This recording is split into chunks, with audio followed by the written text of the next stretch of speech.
어서 오세요. 항상 흥미진진한 이야기를 더 많이 응원하고 좋아하고 시청하세요. 이제 이야기의 새로운 평론을 함께 들어봅시다. 좋아요, 천사의 지지, 녹색옷이 나서서 설명하세요. 주인에게 보고해야 한다고 생각합니다. 여의사가 다 말했는데도 조요한은 아무런 표정도 짓지 않고 차가운 얼굴만 지었다. 유기는 그녀의 적수에게 노강태수 장충의 며느리 소서자 천천히 어떻게 죽었는지, 어떻게 당신 곁에 나타났는지 물었다. 공교롭게도 주요한은 대답하지 않고 양부를 보고 자신의 취향을 물었다.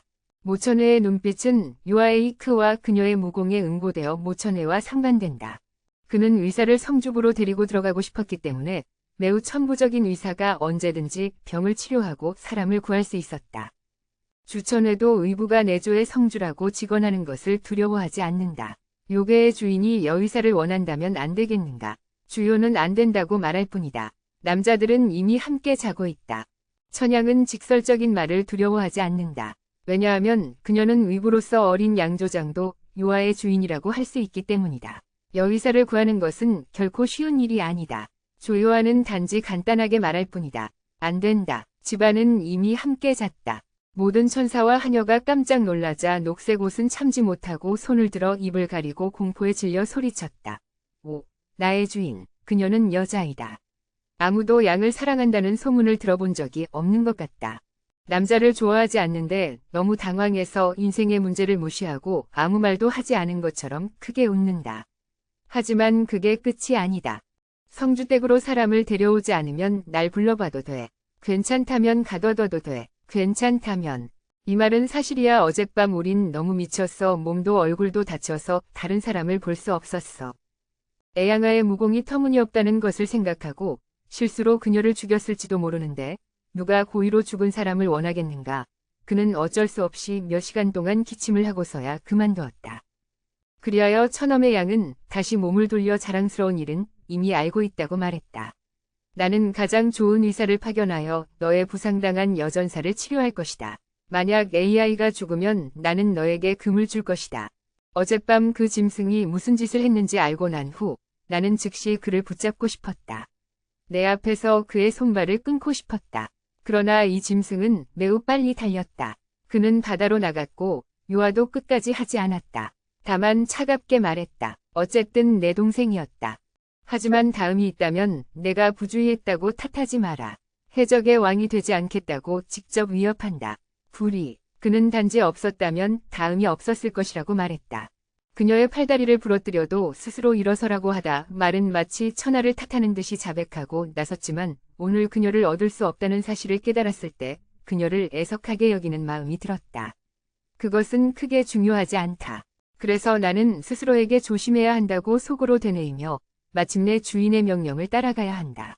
루시는 고개를 숙여 양옆의 다리에 무릎을 꿇고 양옆은 부탁하는 목소리로 어젯밤 무슨 일이 있었는지 물었다. 너는 죽어야 할 상황이지. 너는 주인 곁에 영원히 있어야 할 것이다. 그녀의 표정을 보며 루시는 동요하지 않았다. 얼굴에는 감정이 없었다. 그녀가 나를 따라다닐 이유가 없다. 그녀는 이 떡밥을 끌고 내 방으로 돌아갔다. 신랑은 여전히 누워있는 천천한 상태를 보며 예전처럼 찢어져 있었고 어떤 옷을 입어야 할지 모르겠다. 갑자기 술랑은 거들었을 때 가슴이 떨리고 이 세상의 남자는 이미 그녀의 마음을 빼앗아갔다. 운명은 불가피하게 찾아올 것이다. 어제 내부에서 문제가 생겼다. 누군가가 루시와 손잡고 음모를 꾸미고 숨기는 상황이 일어났다. 모두가 즐겁게 쉴 때 루시는 갑자기 소리치며 어제 일어난 사태를 강조했다. 사람들이 당황할 때 그는 천천히 손가락을 천천히 틀어서 천천히 면상을 가리키며 티엔티엔과 부바르를 가리켰다. 이 비선실세는 언제부터 루시와 결탁했습니까? 왜 그는 이 작은 아가씨를 화재로 해치려고 하는 것인가? 내가 의심하는 것은 그 화재 가게에도 문제가 있다는 것입니다. 방금 소리를 지르고는 다시 배우가 작품의 얼굴을 돌려 루시에게 다가가 눈물을 흘리며 말했다. 이 사건은 철저히 조사되어야 합니다.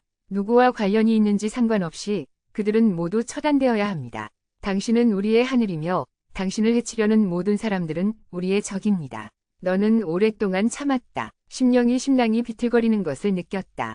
그녀는 나를 탓하고 싶어 하는군. 나는 하나의 불완전한 향을 집어들었다.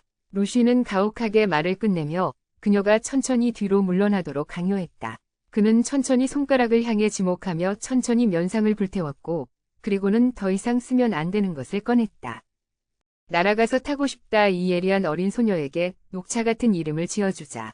그녀는 가게에 대해 아무것도 모른다. 그녀가 추천한 8가지 재료가 문제가 있었지만 다행히 내가 구입했을 때 새 가게에 비해 일부러 한 것은 허점이 드러나지 않았다. 하늘을 몰아 이곳에서 꺼지라고 결심했다.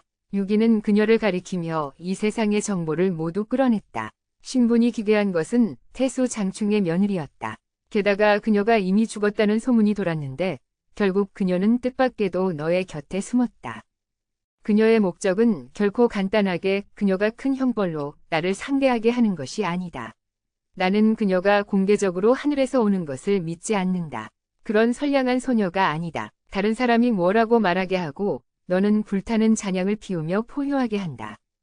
피토하지마. 이 향로를 누가 바꿨나 봐. 에헤헤. 초록 약쟁이가 엄청 웃고 있는데 증거도 없이 다른 사람이 바꿨다고 비난하고 싶나. 나에게 책임을 전가하고 싶은가. 푸는 사나운 주근깨 말투를 들고 있다. 내 죄상이 내 곁에 섞여 있고 이 소위 여의사를 데리고 오고 향포를 사용하고 내 음모는 이미 잘 알고 있다. 네가 독살하려는 목표는 이 남자에게 내 정조를 빼앗기는 것이다. 이 멍청한 개자식아, 이 녹차를 다른 눈으로 봐야 해. 무독은 그 소리를 싫어해. 난 조유아의 다리를 흔들며 한마디, 두마디, 아가씨. 지금 이 일이 많지 않은 줄 누가 알아. 이 두 사람을 죽여도 돼. 그리고 아무 일도 없었던 걸로 해. 그러나 이 매혹적인 입은 가장 감동적인 순간에 장식된 것이 아니다. 그는 갑자기 노래를 불렀다. 오만한 음모와 결탁한 9명의 사람이 9명의 요아를 다치게 했다. 바로 그녀였다. 그녀의 발걸음은 쏜살같이 달려왔다. 조용한 곳에서 사나운 얼굴을 했다. 한 남자는 거의 죽었고 또 한 입 깨물었다. 당신은 우리 주인을 바보로 여기는 것인가요? 우리와 손잡고 있는다고 말한 사람이 어떻게 기억 증거가 있는지 없는지만 기다리고 있나요? 신랑은 그녀의 몸에 있는 파란색 상의를 가볍게 스치며 붉은 흔적을 드러냈다. 입술을 벌리고 이 상처가 어디서 났는지 물었다. 나는 당황하여 뒤로 물러났다. 신랑의 손은 모기에게 물렸다며 손톱으로 긁었다. 이것은 내가 결탁했다는 증거이다. 그녀는 다른 사람을 숨길 수 있지만 그녀는 어떻게 그게의 눈을 통과할 수 있을까? 그는 그녀의 몸에 있는 A와 A를 모두 한 번 쓸었기 때문에 지금 거기에 앉아서 그녀의 엉덩이에 있는 글자를 묻고 있다. 너도 손톱으로 직접 잡아냈잖아. 빨간 얼굴 녹색 의사는 언제 자신의 조직에 글자가 생겼는지 모르지만 더 이상 말할 수 없어. 내가 이 개를 묶으라고 한 것은 주로 나가서 엉덩이를 닦기 위해서이다. 그녀는 그녀에게 치마를 벗으라고 했다. 그녀는 매우 두려웠다. 두 손으로 나의 엉덩이를 두드리며 곤혹스럽게 나의 주인을 불렀지만 어린 양은 여기에 남자가 있는 것을 개의치 않았다. 세 글자가 바로 내 입에서 튀어나왔다. 엄숙하게 말하자면 곧 2명의 권투 선수가 녹색 옷의 양쪽을 잡았다. 너는 그 얼굴을 벗지 않는다. 내가 너를 도와 벗어서 그녀를 떨게 하겠다. 저 아니에요. 아가씨. 정말 저 아니에요. 말이 끝나자 전사들의 포위망에서 제 잔재주로 튀어나왔어요. 내 남편을 내보내고 싶었지만 그녀의 불쌍한 작은 빵 시체는 어디로 도망갔는지 전사들에 의해 땅에 묶여 있었고 직접 옷을 잡고 엉덩이로 세게 당겼다. 그것은 약간 진홍색의 흔적을 드러냈다. 가장 높은 곳에는 9명이 자랑스러운 천인이 찍힌 인공지능의 5손가락 자국이 있었다. 오, 맙소사, 제기랄. 가까이 놀고 사람들이 천국에서 나와서 소리 지르게 증거도 남겨놨어. 지금 할 말이 있어. 천십은 잘 모르겠어. 그는 모든 죄를 뒤집어 씌워 교만한 양이 욕의 앞에서 머리를 부딪히고 울게 할 방법이 없었는데 어쩔 수 없이 이 짐승 이내가 없는 틈을 타 나를 강간하고 생명으로 나를 위협했다.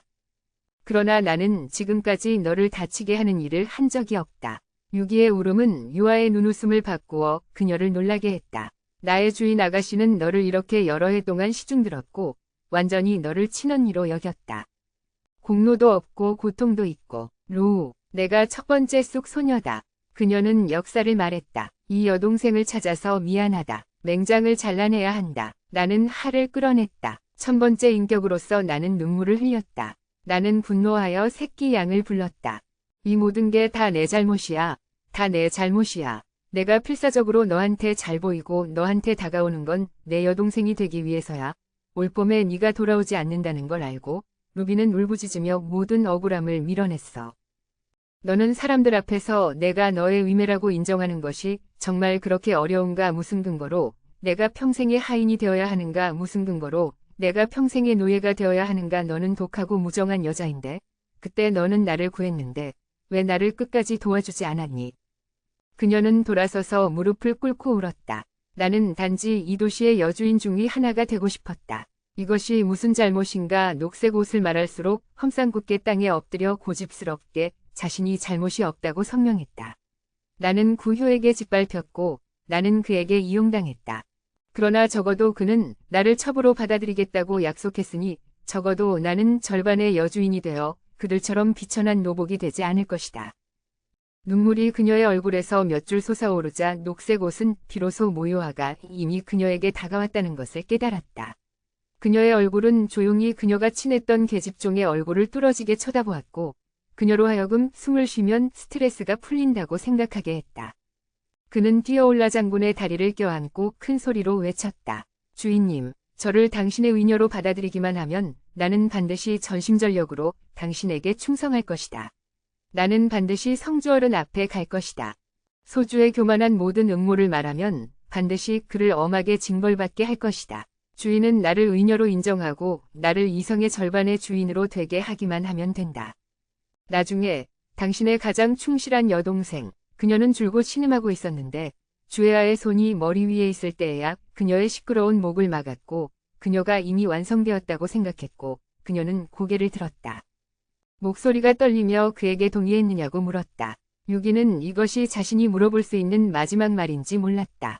가볍게 찰칵 소리가 나자 유기는 소리 없이 땅에 쓰러졌다. 나는 더 이상 그녀의 목소리를 들을 수 없었다. 그녀의 몸이 땅에 쓰러지는 소리가 고요함 속에서 메아리 쳤다. 다른 사람들은 무슨 일이 일어났는지 몰랐을지 모르지만 그들의 눈은 묵묵히 이 사람의 마음속에서 비명을 질렀다. 살며시 손을 머리에 얹으면 녹색 옷의 머리가 진흙탕이 된다. 비록 조요아가 여자를 죽이지 않지만 그녀도 반역자를 가만두지 않을 것이다. 이것은 아주 긴 이야기이다. 네가 너무 많이 말해서 너는 어쩔 수 없이 이렇게 무서운 결정을 내려야 한다. 몸을 돌려 두 남자가 거기에 서서 너의 남편을 기다리고 있는 것을 보고 있다. 양요한은 단지 간단하게 말했다. 비켜라. 너는 신랑에게 할 말이 있다.